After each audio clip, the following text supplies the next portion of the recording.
The boardroom sat 53 floors above Manhattan, wrapped in glass that reflected a city accustomed to men who looked a certain way. Jonah Mercer stood at the head of the conference table in a plain gray jacket, his hands steady at his sides. When he spoke, his voice carried no apology. "I'm the new owner." Laughter erupted around the table, sharp and immediate. Executives leaned back in their leather chairs, exchanging glances that said what they would never say aloud.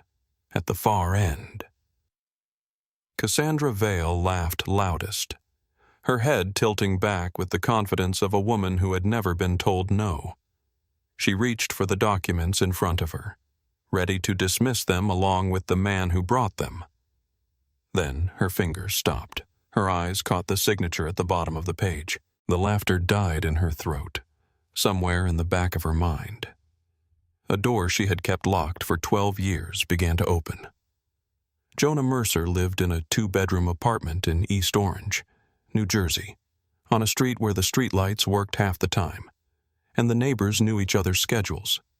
He had been there for 9 years, long enough that the super no longer asked questions when he came home late from a job, long enough that the woman at the corner bodega saved him the good plantains on Fridays. He worked as a freelance electrical technician, the kind of man companies called when their in-house teams could not solve the problem and their contractors had already tried twice. His reputation spread through word of mouth, never through advertising. He did not have a website. He did not need one. His phone buzzed on the kitchen counter as he finished washing the dishes from dinner. The message glowed in the dim light. "Dad, are you home yet?" He smiled and typed back. 10 minutes ago. Homework done.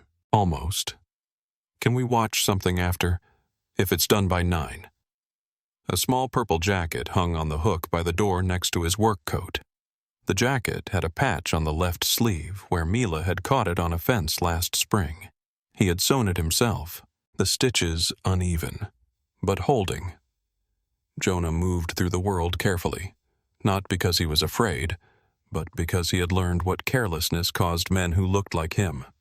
He knew the weight of a security guard's gaze when he entered a building in Manhattan. He knew the extra questions that came when he showed his credentials at a job site, the way supervisors double-checked his paperwork while waving through others without a glance. He knew the small indignities that accumulated like coins in a jar, never enough to break the glass, but always enough to hear them rattle. He did not complain about these things. Complaining required an audience that wanted to listen, and he had long since stopped looking for one. Instead, he worked. He solved problems that others could not solve.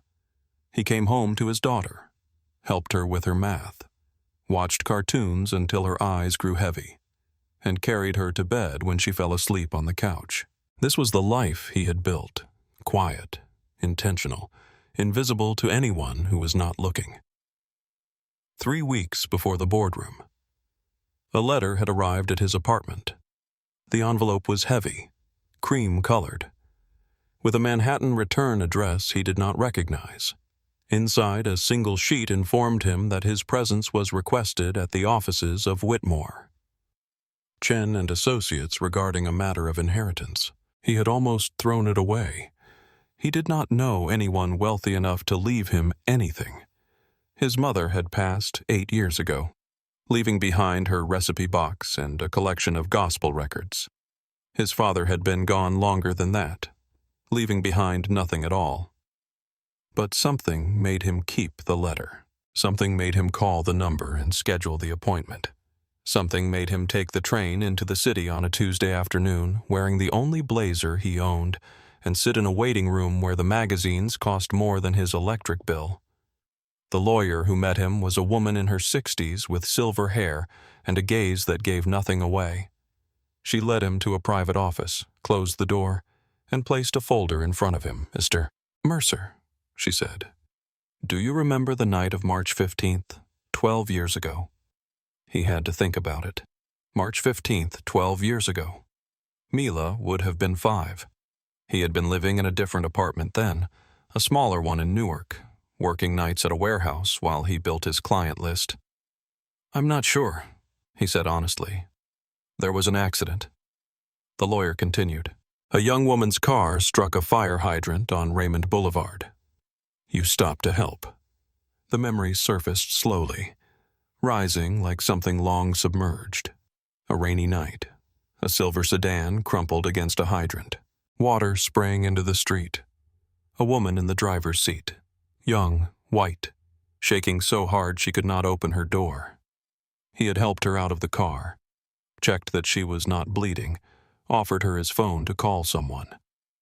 She had been crying, apologizing over and over, though she had done nothing to him. He had waited with her until the tow truck came, then walked home in the rain. I remember, he said. The lawyer opened the folder. That woman was Cassandra Vale, the granddaughter of Arthur Vale. Jonah recognized the name. Everyone recognized the name. Vale Industries owned half the commercial real estate in the Northeast. Their logo was on buildings in every city he had ever worked in. Mr. Vale passed away 6 weeks ago, the lawyer said. In his final will, he left controlling interest in Vale Industries to you. The words hung in the air like something that belonged to a different conversation. Jonah waited for the correction, the apology for the mistake, the explanation that he had been brought here by error. None came. I don't understand, he said. The lawyer slid a document across the desk. At the bottom, in handwriting he had never seen before, was a signature and a date from 11 months ago. Mr. Vale spent the last year of his life investigating the man who helped his granddaughter. She said he found you, Mr. Mercer, and he made his decision. The rain had fallen hard that night 12 years ago, the kind of March storm that turned New York streets into rivers. Jonah had been walking home from the bus stop, his work boots soaked through, his mind on the bills waiting in his mailbox. Mila was with her grandmother that week, and the apartment would be empty when he arrived. He heard the crash before he saw it, metal against concrete, then the hiss of water shooting into the air. He ran toward the sound without thinking, his instincts overriding his exhaustion. The sedan had climbed the curb and wrapped itself around a fire hydrant at the corner of Raymond Boulevard and Norfolk Street. Steam rose from the crumpled hood, mixing with the spray from the broken hydrant, through the rain-streaked window. He could see a woman behind the wheel. Her hands pressed to her face. He tried the door. It would not open. He knocked on the glass. Miss. Are you hurt? She looked up at him with wide eyes, her mascara running in dark tracks down her cheeks. She could not have been more than 21 at most. Her hands were shaking too badly to find the unlock button. I'm going to get you out, he said, keeping his voice calm. She managed to lower the window 2 in before it stuck. He reached through the gap and found the interior handle, pulling until the door creaked open. The frame was bent, fighting him, but he was stronger than it was. He helped her out of the car. She stumbled on the wet pavement and he caught her elbow to steady her. She flinched at his touch, then realized he was helping, and her body sagged with something that might have been relief or might have been shock. I'm sorry, she said, her voice breaking. I'm so sorry. I didn't see the hydrant. I was looking at my phone. I'm sorry. You don't need to apologize to me, Jonah said. Are you hurt? Any pain in your neck, your chest? She shook her head, still crying. Her clothes were expensive. He noticed. Her car was expensive. Everything about her suggested a life that had never required her to stand in the rain on a Newark street at 11 hours at night. Do you have someone you can call? He asked.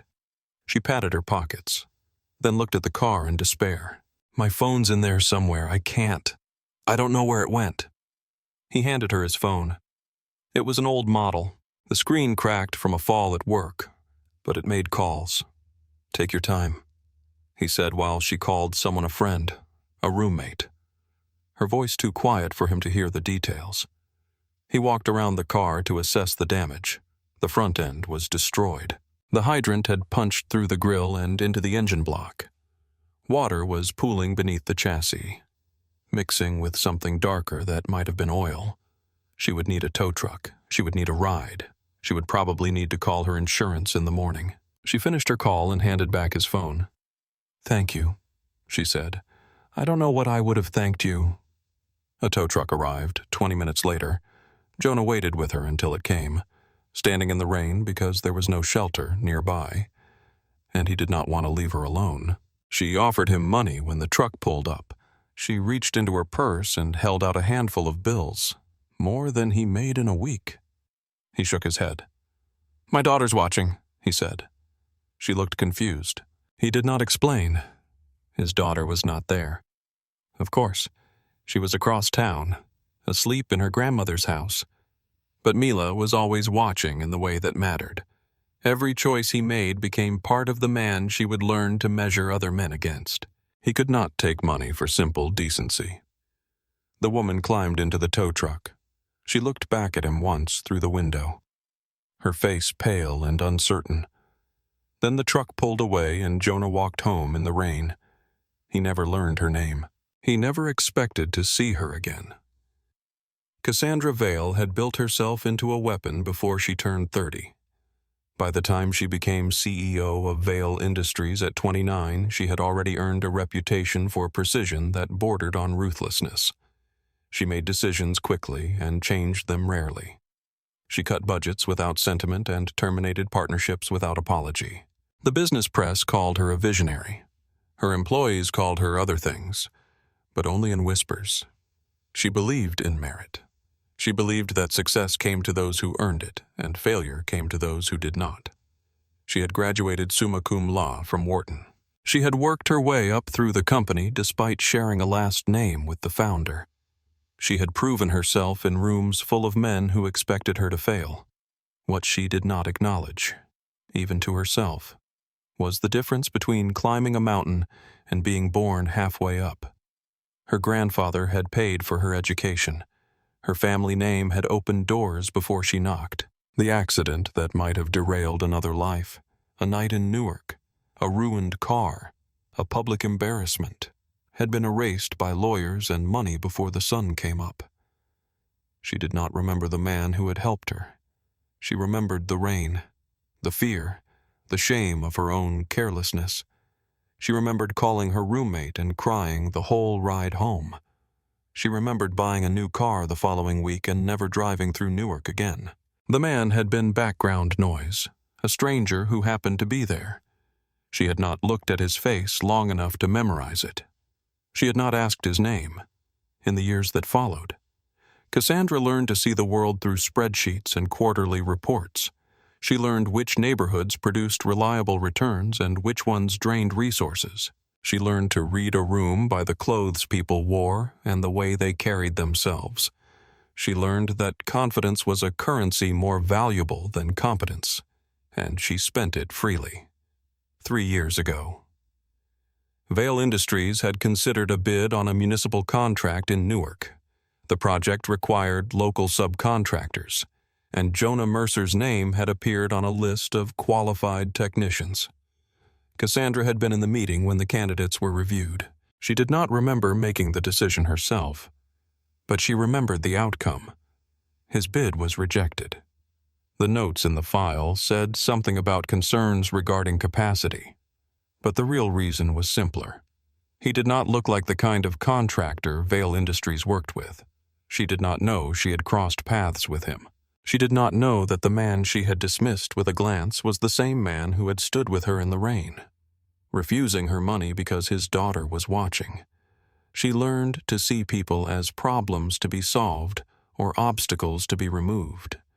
She learned to measure worth by what people could do for her, not by who they were. She learned everything that power had to teach and nothing that it could not. Now, sitting in a boardroom with his signature on a document that gave him everything she had worked for, she felt the first crack in a foundation she had believed was unshakable. Arthur Vale had been a complicated man. He had built his empire during the decades when building empires required a certain blindness to the damage left behind. He had made deals with men he did not respect. He had demolished neighborhoods to raise towers. He had accumulated wealth with the single-mindedness of someone who believed that wealth was its own justification. But in his final years, something had shifted. The diagnosis came first: pancreatic cancer. Stage 4, 18 months if he was lucky. Then came the clarity that sometimes arrives when the horizon suddenly becomes visible. He began to look backward instead of forward. He began to count the costs he had ignored. He thought about his granddaughter often. Cassandra reminded him of himself at her age. Brilliant, ambitious, absolutely certain. He had been proud of her rise through the company.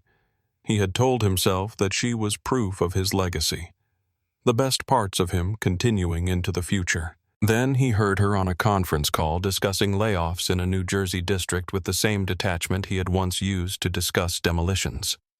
Something in her voice made him pause. Something in her certainty made him afraid. He began to investigate. Not her. He knew her too well already.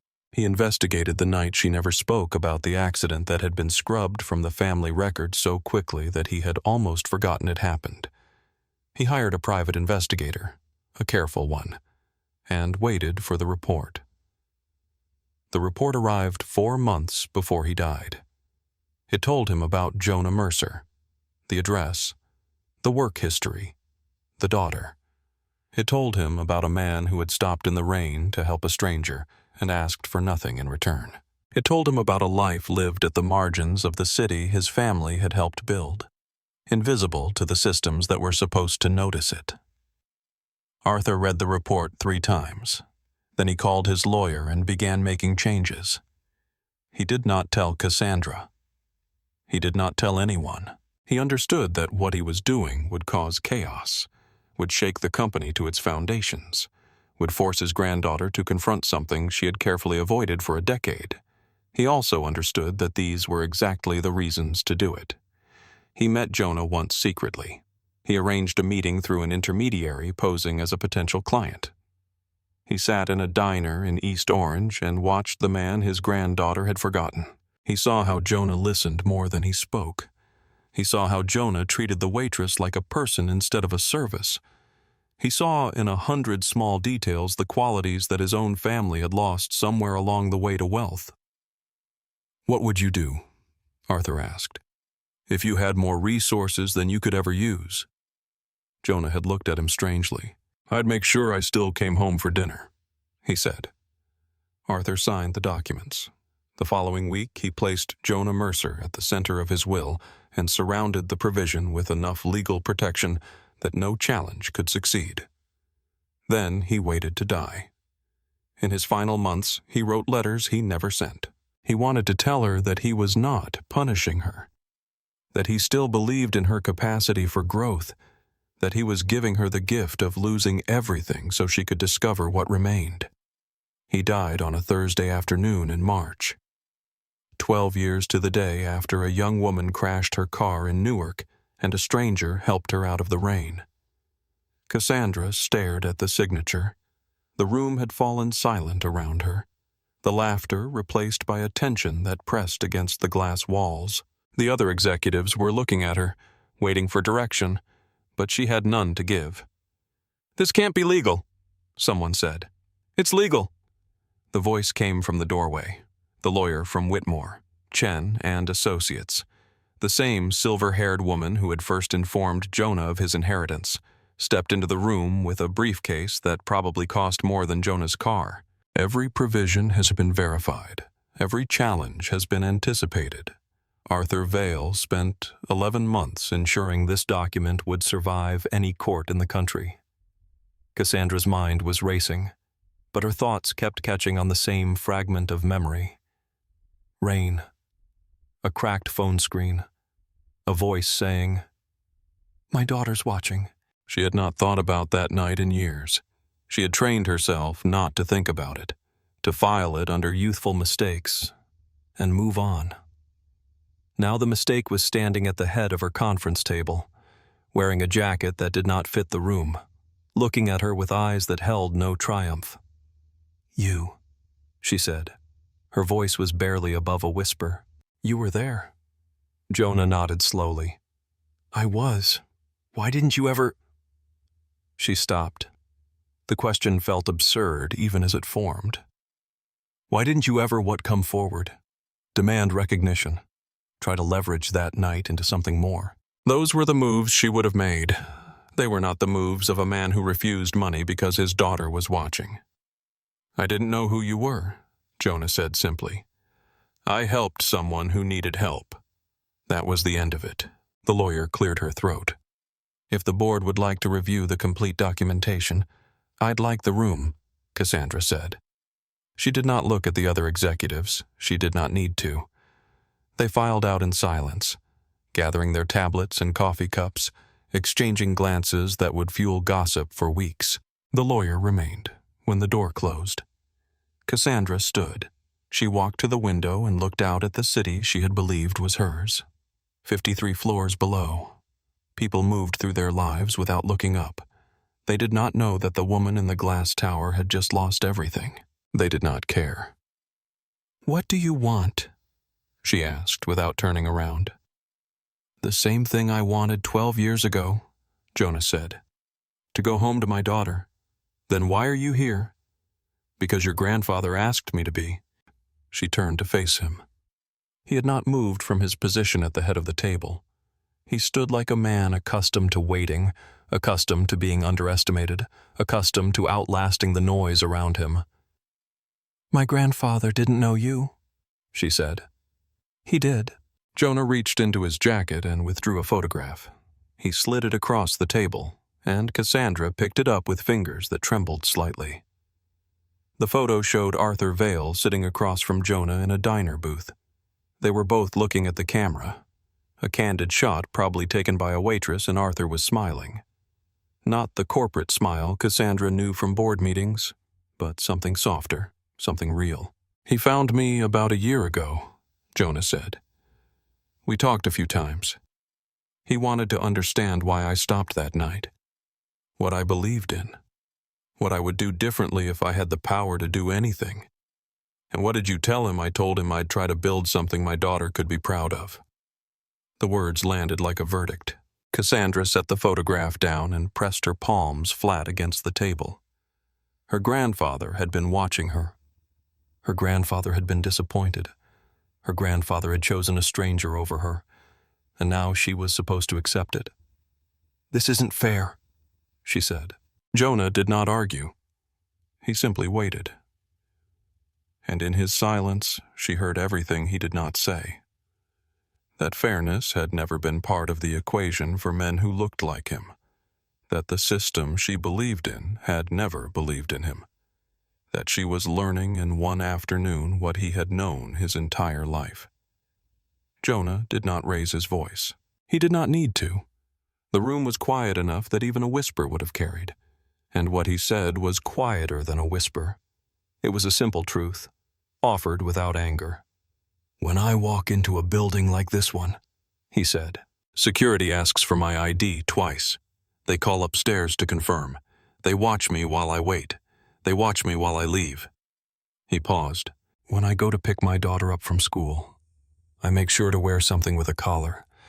Not because the teachers require it, because I've learned what happens when I don't. Cassandra wanted to interrupt. She wanted to say that these were exaggerations, that the world did not work that way, that if he simply carried himself with more confidence. But she knew somewhere beneath the defenses she had built. She knew Mila is 11. Jonah continued. Last year, a store clerk followed her around a shop because she was browsing too long. She came home confused. She asked me why that woman kept watching her. She asked me if she'd done something wrong. His jaw tightened. Some kids learn fear before they learn confidence. I'm trying to give her the second one, but the world keeps teaching her the first. The lawyer shifted slightly, but said nothing. This was not in the documents. This was not part of any legal provision. This was something that could not be notarized or contested. I didn't ask for this, Jonah said. I didn't know your grandfather. I didn't expect anything from that night, but he found me and he made a choice. And now I'm standing here because he believed I would do something different with what he built. Cassandra thought about the conference calls where she had ordered layoffs by zip code. She thought about the neighborhoods she had written off as underperforming. She thought about every decision she had made from this height, looking down at numbers instead of names. "What do you expect me to do?" she asked. "I expect you to listen," Jonah said. "That's all. I expect you to sit in this room and hear what it sounds like when someone tells you the truth about a life you've never had to live." She wanted to walk out. She wanted to call her lawyers and fight this in court for years if necessary. She wanted to do anything other than stand here and feel the foundations of her certainty crumbling. Instead, she sat down. She folded her hands on the table and, for the first time in her adult life, Cassandra Vale listened without planning her response. The room remained silent for a long time. When Jonah finally continued, his voice had softened, but the weight of his words had not. "I'm not here to take revenge," he said. "I'm not here to prove anything or punish anyone. Your grandfather gave me a responsibility. I intend to honor it." The lawyer opened her briefcase and withdrew a folder. "Mr. Mercer has drafted an initial proposal for the transition," she said, sliding the documents across the table. "The board will receive copies within the hour." Cassandra did not reach for the folder. She was still looking at Jonah, searching his face for the ambition she expected to find, the hunger, the desire to claim what was now legally his. She found none of it. "What's in the proposal?" she asked. "An ethics audit," Jonah said. "Full review of every major decision the company has made in the last 10 years. Social impact assessments for all ongoing projects. Independent oversight committee with real authority." He paused. "And a restructuring of executive compensation to bring it in line with industry standards." "Industry standards," Cassandra repeated. The words tasted bitter. "You mean cuts, I mean fairness." She laughed, but there was no humor in it. "You've been the owner for 3 weeks and you're already talking about fairness. Do you have any idea how this company actually works?" "I have some idea," Jonah said. "I've spent 20 years watching it from the outside. I've seen which neighborhoods get investment and which ones get ignored. I've seen which contractors get called back and which ones never hear from you again." He reached into the folder and pulled out a single sheet of paper. "I've also seen this." He placed the paper in front of her. It was a memo from 3 years ago bearing her signature. The subject line read, "Newark Municipal Project Subcontractor Assessment." Cassandra recognized it immediately. The memo recommended rejecting several local bids in favor of out-of-state contractors with more consistent track records. One of the rejected biders was Mercer Electrical Services. "You didn't know," Jonah said. "You approved a recommendation without looking at the names. I understand that. But the systems you trust made a decision about me before I ever walked into a room. They made a decision based on my address, my margins, my references. They decided I wasn't worth the risk." She stared at the memo. Her own handwriting was in the corner, a quick approved CV, the kind of note she made dozens of times a week without thinking. "I'm not asking you to apologize," Jonah continued. "I'm asking you to understand that the numbers you trust aren't neutral. They're shaped by assumptions, and the people who get cut are usually the people who can least afford it." The lawyer glanced at her watch. "The board will need a response within 48 hours. She said Mr. Mercer's proposal includes a provision for Miss Vale to remain in an advisory capacity should she choose to accept advisory." The word landed like a slap. 3 weeks ago, she had been running this company. Now she was being offered a seat at a table she used to own. Cassandra pulled the folder toward her and opened it. The pages were dense with legal language, financial projections, organizational charts, but tucked at the back, handwritten on a sheet of lined paper, was a note in handwriting she recognized from a lifetime of birthday cards and family letters.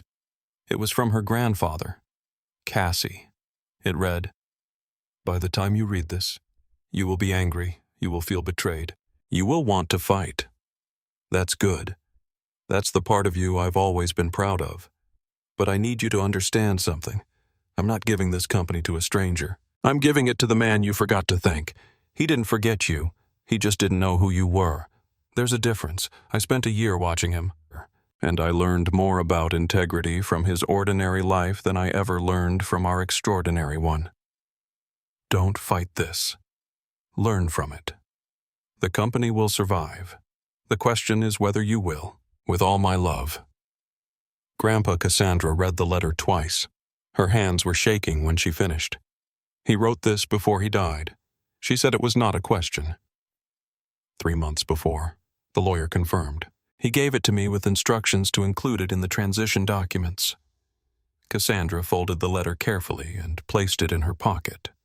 She looked at Jonah, and for the first time she saw him without the filter of assumption. He was not a threat. He was not an intruder. He was a man who had helped her once and asked for nothing. And now he was standing at the center of her world because her grandfather had decided that kindness mattered more than blood. "I need time," she said. "Take what you need," Jonah replied. "The company's not going anywhere." The board met 3 days later. Cassandra sat at the opposite end of the table from where she had always sat, watching the executives she had once commanded absorb the reality of their new ownership. Jonah stood at the head of the room, the lawyer at his side, and outlined his vision with a clarity that surprised everyone who had expected fumbling. He did not promise miracles. He did not pretend that change would be painless. He spoke about accountability, about the communities that had been overlooked, about the difference between growing a company and growing something worth having. "My daughter asked me last week why I had to go to so many meetings," he said. "I told her I was trying to fix something that was broken. She asked what broke it. I didn't have an answer for her." He looked around the table. "I'm not going to pretend I know how to run a Fortune 500 company, but I know what questions to ask, and I know that the people in this room have been asking the wrong ones for a long time." The proposals passed with minimal resistance. The board had read the legal opinions. They understood that fighting would only delay the inevitable. Some of them, to their own surprise, found themselves curious about what might come next. Cassandra voted with the majority. She did not speak during the meeting, but she listened with an attention she had never given to voices other than her own. She heard fear in some of her colleagues, relief in others, calculation in most. She wondered which of them would adapt and which would quietly begin looking for exits. After the vote, she approached Jonah in the hallway. The glass walls reflected both of them side by side, a pairing that would have seemed absurd a month ago. "You could have humiliated me in there," she said. "You had every reason to." "I don't want humiliation," Jonah said. "I want change. Those aren't the same thing." She considered his words. They did not sound like the words of a man who had just taken control of a billion-dollar empire. They sounded like something simpler, like something her grandfather might have said if he had ever taken the time to say it. "I'd like to stay," she said, "in the advisory role, if the offer is still open." "It's open. I might disagree with you. Loudly. Publicly. I'm counting on it." A faint smile crossed his face. "I've spent too long in rooms where everyone agrees. Disagreement means someone's paying attention." Cassandra extended her hand. Jonah shook it. The handshake was not a surrender. It was not a reconciliation. It was the beginning of something neither of them had expected, built on a foundation of 12-year-old rain and a kindness that had been waiting all this time to matter. The months that followed were not easy. Jonah had expected resistance, but the scale of it surprised him. Former executives leaked unflattering stories to the press. Business partners threatened to withdraw. Shareholders filed motions that went nowhere, but consumed time and energy. He learned to delegate. He hired advisors he trusted and gave them authority he was not afraid to share. He established community boards in every city where Vale Industries had significant holdings, and he attended their meetings himself when he could, listening to complaints and suggestions from people who had never imagined they would have the ear of someone at the top. Mila came with him to the office sometimes, She did her homework in a corner of his new workspace, a converted conference room he had chosen because it had windows that actually opened.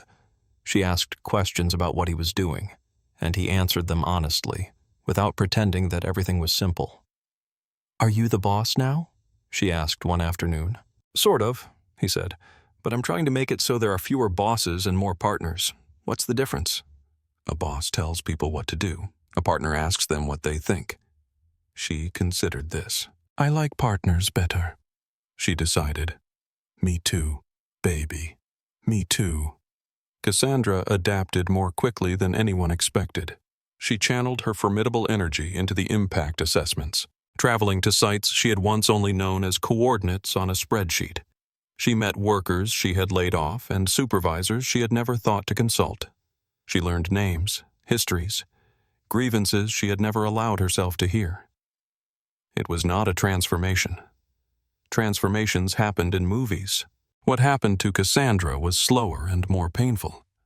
A gradual recognition that the skills she had developed for acquiring power were not the same as the skills required for using it well. She called Jonah one evening. 8 months into the transition. "I owe you an apology," she said. "For what?" "For the Newark bid. For not looking at your name. For approving a memo that dismissed you without a second thought." She paused. "I've been going through old files. There are hundreds of memos like that one. Hundreds of people I never considered. Are you going to apologize to all of them? I'm going to try." There was silence on the line. Then Jonah said, "That's more than I expected. That's the problem, isn't it, expectations? We set them too low and then congratulate ourselves for meeting them. And now I'm trying to raise them for myself, at least." She cleared her throat. "Thank you for giving me the chance to stay. Thank your grandfather," Jonah said. "He's the one who believed you could change." On a Friday evening in late autumn, Jonah left the office at 5:30. He had made it a rule. No meetings after 5, no emails after dinner. No work calls on weekends unless someone was dying. The rule had cost him some efficiency, but it had given him something he valued more. He pulled up to the apartment in East Orange at 6:15. The streetlights were working tonight. All of them. And he noticed because noticing had become a habit. The purple jacket still hung on the hook by the door. The patch on the sleeve was holding. Mila was at the kitchen table, finishing homework that looked more complicated than anything he remembered from 6th grade. She looked up when he walked in. "You're early," she said. "I told you I would be. You always say that, and I always mean it. Sometimes the meetings run long, but I always mean it." She smiled, the same smile her mother had worn, and Jonah felt the familiar ache of loss mixed with gratitude. His wife had been gone for 9 years now, taken by an illness that had arrived without warning and left without mercy. He had raised Mila alone since then, building a life from the materials available, refusing to let grief become the only thing they inherited. "Can we order pizza?" Mila asked. "If your homework's done. It's almost done. Then you're almost getting pizza." She groaned with exactly the right amount of theatrical exasperation and returned to her textbook. Jonah hung up his jacket and started straightening the kitchen, moving through the familiar motions of a life he had chosen. The phone buzzed in his pocket. He checked the screen. A message from the Vale Industries communications team asking him to approve a press release about the new community investment fund. He typed back a quick reply. "Approved looks good," and put the phone away. The release would go out in the morning. It would announce $50 million in grants for underserved neighborhoods, including Newark, including the block where he had once walked home in the rain. The grants would fund job training, small business support, and infrastructure improvements. They would not solve everything. Nothing solved everything. But they would help. And helping was what he had promised to do. "Dad." Mila's voice pulled him back to the kitchen. "Yeah, the kids at school say. You own a big company now, is that true?" He sat down across from her. "It's complicated," he said. "I have responsibility for a company. That's not the same as owning it. Ownership is about control. Responsibility is about care. She wrinkled her nose. That sounds like something from a fortune cookie. Maybe, he admitted. But it's still true. I don't work for myself. I work for the people who depend on that company. The employees, the communities, the partners. And I work for you because everything I do, you're going to remember. And I want you to remember someone who tried to do the right thing. She was quiet for a moment.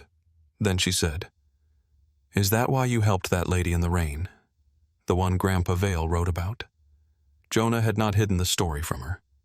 It seemed important that she understand where they had come from and how they had arrived here. I helped her because she needed help, he said. I didn't know who she was. I didn't know who her grandfather was. I just saw someone who was scared and alone, and I did what I hoped someone would do for you. Mila nodded slowly. I would have helped her too, she said. I know you would have. Can we still order pizza? He laughed. The kind of laugh that surprised him sometimes because it felt so normal, so unencumbered by the weight of everything that had changed. Yes, he said. We can order pizza in a glass tower in Manhattan. Cassandra Vale sat alone in her old office. It was not her office anymore. Jonah had given it to the new chief operating officer, a woman he had hired from outside the company. But she still came here sometimes after hours. The view had not changed. The city still stretched out beneath her, indifferent to the people who looked down on it. She was not the person she had been a year ago. She was not sure yet who she was becoming, but she had stopped laughing at things that were not funny, and she had started listening to voices she had once dismissed. That was a beginning. Her phone buzzed with the message from an old friend, someone who had faded from her life during the years of pure ambition. The message was brief. Heard you've been traveling. Coffee sometime. She typed back. I'd like that. Then she stood, gathered her coat, and left the office. The elevator carried her down 53 floors to a street that looked different at eye level than it did from above. She walked 3 blocks to a subway station she had never used, and took a train to a neighborhood she had never visited. She did not know what she was looking for, but she had learned that the looking mattered more than the finding, and that change began not in boardrooms, but in the willingness to see what had always been there. The city moved around her, indifferent and endless, and full of stories she was only beginning to